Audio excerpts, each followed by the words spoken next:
Hi guys, as you may already be aware, I don't believe that serotonin is something that we should have in really high amounts.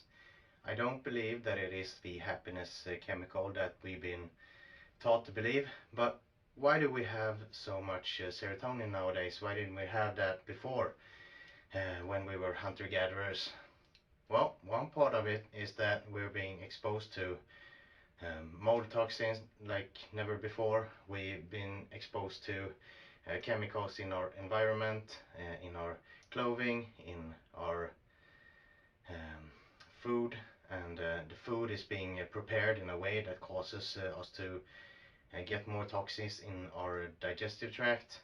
So our digestive tract is probably the place where we get the most amount of serotonin. Serotonin is produced in the gut, and I believe that it should stay in the gut. And that's why the first name for serotonin was enteramine, which means in the gut in Latin.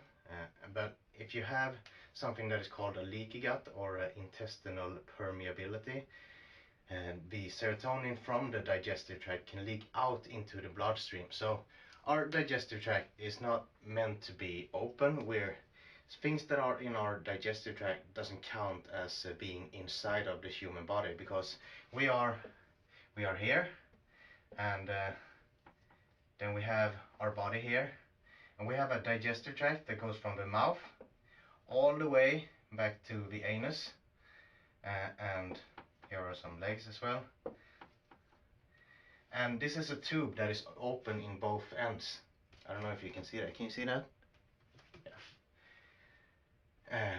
It's open in both ends, so therefore it doesn't count as being inside of the human body. But if there is small leaky holes in this tube here, if we make the tube bigger, we have something that is called intestinal villi. It's like finger-like projectiles that they can open up and they can close.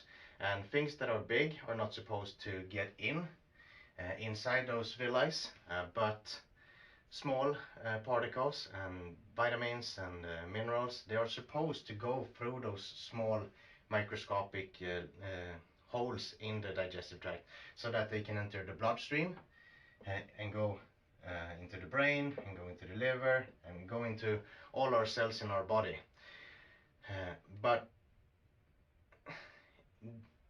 bigger things like toxins are not supposed to go through these holes.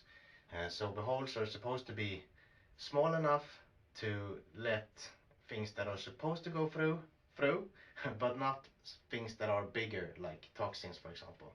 But if your digestive tract gets damaged from too much toxins, too much serotonin, too much bacteria that creates toxins, that's when we get small leaky holes, bigger than they are supposed to be, and that's when things like pollen, things like lipopolysaccharides, which is a toxin that bacteria produce in our gut, and those things can leak out.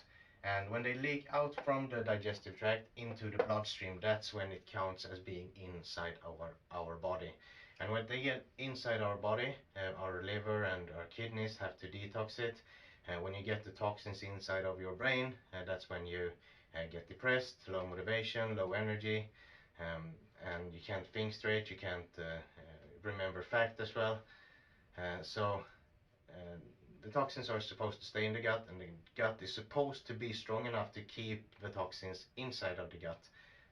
But as I said, when you have small leaky holes, that's when things get really bad. What do you do about this? Well, first of all, you can stop the offenders. You can make sure that you're not being exposed to mold toxins. You can eat clean food so you don't damage the intestinal villi unnecessarily. But the biggest thing is to repair. We have bacteria in our gut that are supposed to repair those holes, because even back in the days we got exposed to some kind of toxins, and the holes were getting a little bigger, but we had good bacteria that we got from being out in nature and eating raw food that have bacteria on them, and those bacteria are supposed to go in and repair the holes when they get bigger. And what do they need to repair those holes. First of all, they need to be there, so that's why I recommend that you use something that is called a spore-based probiotics. They contain specific probiotics that are not the usual probiotics that you can find in any store, but they are made to go inside of the gut. They're all around us in nature. We are supposed to be exposed to them. They help us to have a good digestive tract. It's often the bacteria that start with bacillus, so Bacillus subtilis, Bacillus coagulants, for example. They go inside of the gut and they help us promote the good bacteria and kill off the bad bacteria so that we can heal those small leaky holes in our gut.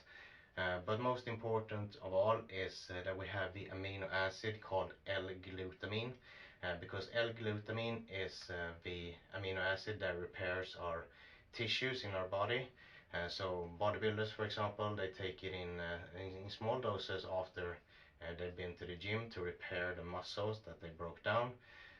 But our digestive tract is also made out of muscle, so if you take really high amounts of L-glutamine, it absorbs right into the muscles in the digestive tract, and then they can heal those small leaky holes, and then you don't have the toxins leak out into your bloodstream anymore. So L-glutamine in really high amounts, because our digestive tract is as big as 2 football fields, so we need a lot of glutamine. On the bottle it usually says take something like 5 or 10 grams, but I recommend that you start slow, but you work your way up to 100 grams per day, because that's the amount that needs to repair all of your big digestive tract. And when you have a digestive tract that doesn't leak, you will notice how much less um, it impacts you, because you don't have toxins all over your body anymore. You will notice that you have more energy, you will notice that you're thinking clearer, you will notice that you sleep better. All of those things your body can now prioritize, because it doesn't have a lot of toxins to prioritize. So share this with a friend, someone that you think can benefit from it. Visit our blog, clearyourmind.org. Thank you so much for listening, and see you next time.